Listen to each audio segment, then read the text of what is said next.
એ જીવડાનું જતન કરો રે ભજન કરો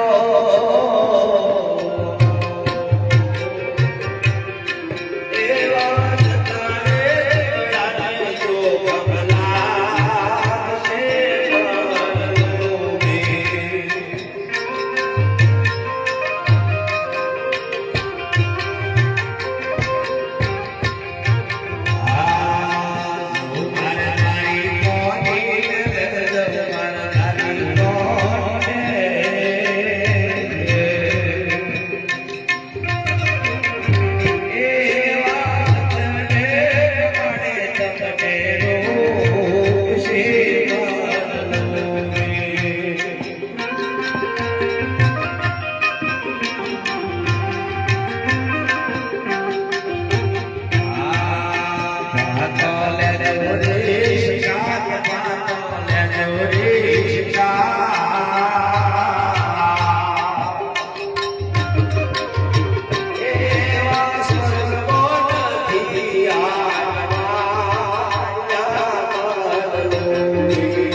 સગરો નહીં આવે સગરો નહીં આવે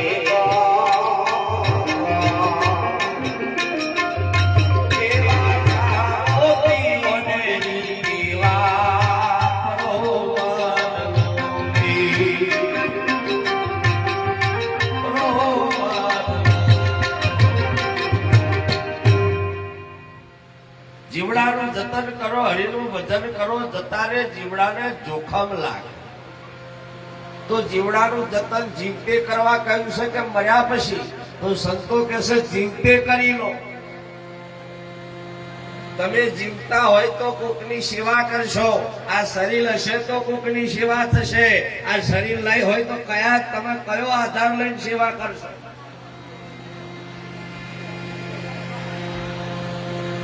આ જીવતાનો મહિમા છે એટલે સંતો કે મનસા મારણી ગોરખ જાગતા નર શિવ, જાગતા નર શિવ તો મળે રીઝન દેવ.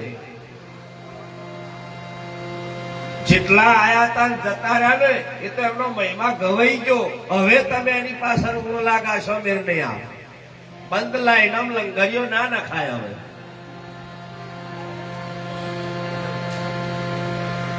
અહીં આગળ એટલું તારણ કાલ લેવું, તમને યોગ્ય લાગે તો જીવનમાં ઉતારવું. મુકેશરાવભાઈ બોલે ઉતારી લો એ વાત નથી. મનડા મોને તો ભક્તિ કરીએ વીરા મારા, મનડા મોને તો ભક્તિ કરીએ, ના મોને નહીં રહીએ પણ બેઠા બેઠા હળીઓ કોઈ ના કરીએ. તો કે આ સાધન છે તો બધું જ થવાનું છે. સાધન જે દન બીમાર પડ્યું તે દન તમે આ જગ્યા પણ નહીં આવી શકો. હે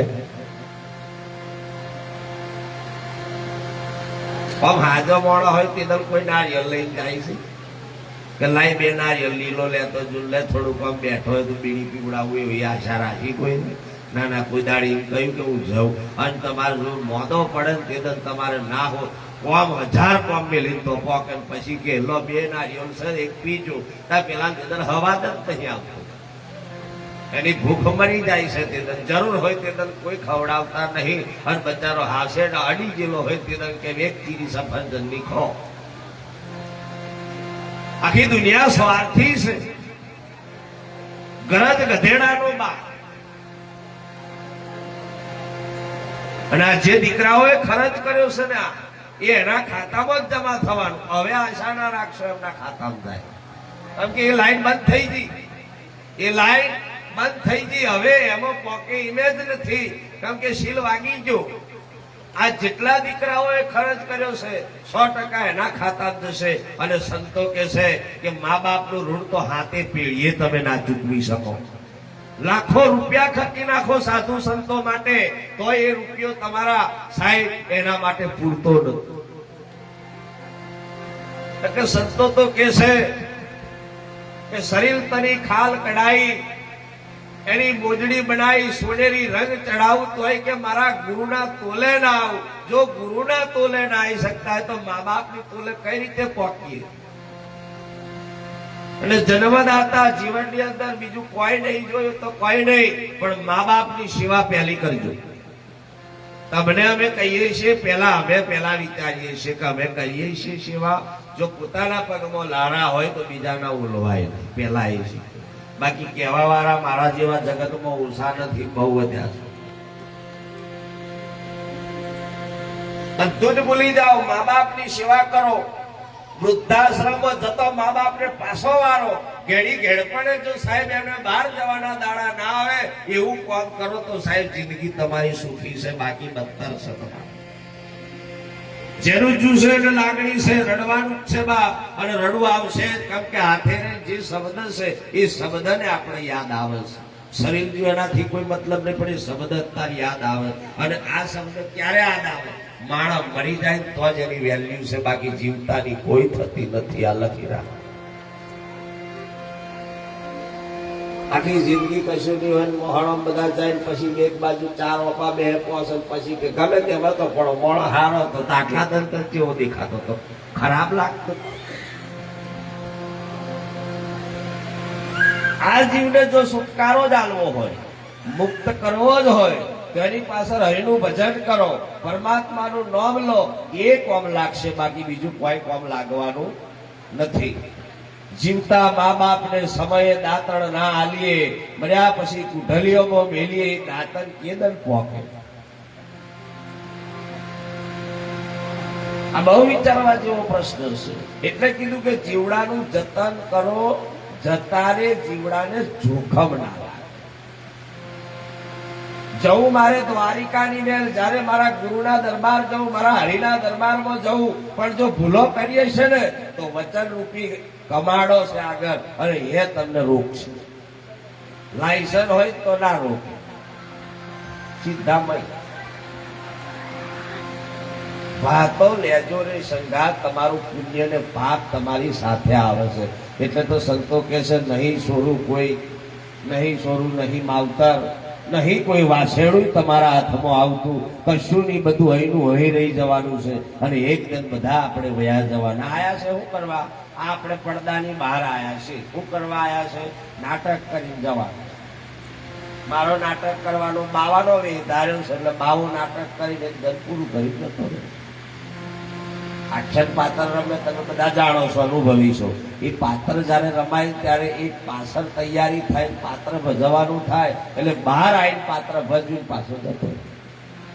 આપણે આવું ભાડાના મકાનમાં આયા છે, ઉદાડ આપણામાં આટલું ઘમંડ ના હોવું જોઈએ કે જમીન જાયદાદ થી મળી બધું મારું છે, કશું નથી, બહાર આપણું નથી. બહાર આ રેટ જેવી જિંદગી છે સાહેબ. કયા સમયવાનો સાહેબ વિદાય થઈ જાય તમને મને ખાતરી નથી. એટલે સંતો મહાપુરુષો કે છે કે સંગુરુ નહીં આવે કોમ, ખાવો પીવો ને રીતે વાપરો. આજે ફૂલ ચડે ને એ ફૂલ પણ મરેલું છે, સજીવન નથી, મરેલું ફૂલ ચડે છે. મરેલા ને મરેલું આપણા પરે પણ મરેલા જ છે. આ શરીર પણ મરેલું છે. આ મરેલામાં કોક બેઠો છે ને એટલે અત્યારે હજીવન કહીએ છીએ, બાકી આ હો એકદમ પૂરું.